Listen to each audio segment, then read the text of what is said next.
Hello दोस्तों, जय मसीह की Bible story audio Hindi channel में आप सभी का स्वागत है। आज हम पवित्र शास्त्र बाइबल के एक नए ऑडियो स्टोरी से जानेंगे दूसरा राजा की पुस्तक से यहूदा का राजा यहोशा के बारे में। हालेलुया। यहू के 7वें वर्ष में यहोशा राज्य करने लगा और यरूशलेम में 40 वर्ष तक राज्य करता रहा। उसकी माता का नाम सिबिया था, जो बेसरबा की थी। जब तक यहोशादा याजक यहोशा की शिक्षा देता रहा, तब तक वह वही काम करता रहा जो यहोवा की दृष्टि में ठीक है। तो भी ऊंचे स्थान गिराए न गए। प्रजा के लोग तब भी ऊंचे स्थान पर बलि चढ़ाते और धूप जलाते रहे।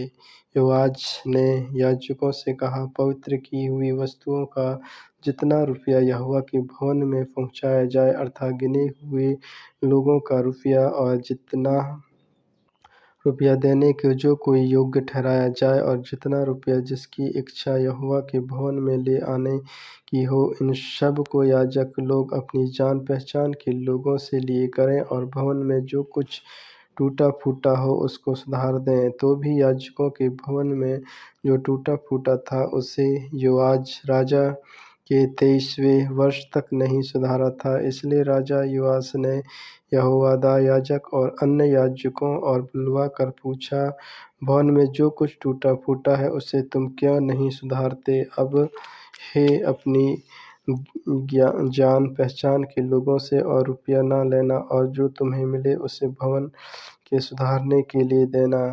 तब याजकों ने मान लिया कि ना तो हम प्रजा से और रुपया लें और ना भवन को सुधारें। तब यहोयादा याजक ने एक संदूक लेकर उसके ढक्कन में छेद करके उसको यहोवा के भवन में आने वालों के दाहिने हाथ पर वेदी के पास रख दिया, और द्वार की रखवाली करने वालों याजक उसमें वह सब रुपया डालने लगे जो यहोवा के भवन में लाया जाता था। तब जब उन्होंने देखा कि संदूक में बहुत रुपया है, तब राजा के प्रधान और महायाजक ने आकर उसे थैलियों में बांध ली और के भवन में पाए हुए रुपये को गिन लिया। तब उन्होंने उस तौले हुए रुपये को उन काम कराने वालों हाथ में दिया जो यहोवा के भवन में अधिकारी थे, और उन्होंने उसे यहोवा के भवन को बनाने वाले ढाइयों राजमिस्त्रियों और सतराशियों को दिए।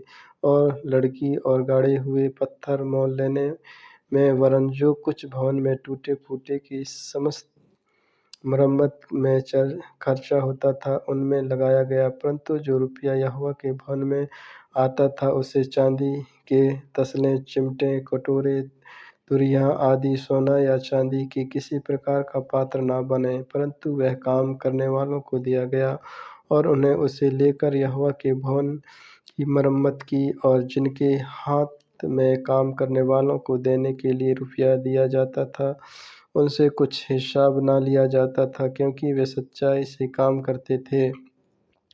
जो रुपया दोष बलियों और पाप बलियों के लिए दिया जाता था, यह तो यहोवा के भवन में न लाया गया, वह याजकों को मिलता था। तब आराम के राजा हजयाल ने गत नगर पर चढ़ाई की और उनसे लड़ाई करके उसे ले लिया। तब उसने यरूशलेम पर भी चढ़ाई करने को अपना मुँह किया। तब यहूदा के राजा योआश ने उन सब पवित्र वस्तुओं को, जिन्हें उसके पुरखा यहोशापात, योराम और अजया नामक यहूदा के राजाओं ने पवित्र किया था, और अपनी पवित्र की हुई वस्तुओं को भी, और जितना सोना यहोवा के भवन के भंडारों में और राजभवन मिला, उस सब को लेकर आराम के राजा इज़राइल के पास भेज दिया, और वह यरूशलेम के पास से चला गया।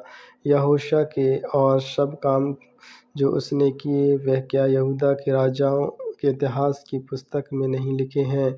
योआश के कर्मचारियों ने राजद्रोह की गोष्ठी करके उनको मिलो के भवन में, जो सिल्ला की ढलान पर था, मार डाला, अर्थात सिमात का पुत्र योजाकार और शेमोन का पुत्र योजाबाद जो उसके कर्मचारी थे, उन्होंने उसे ऐसा मारा कि वह मर गया।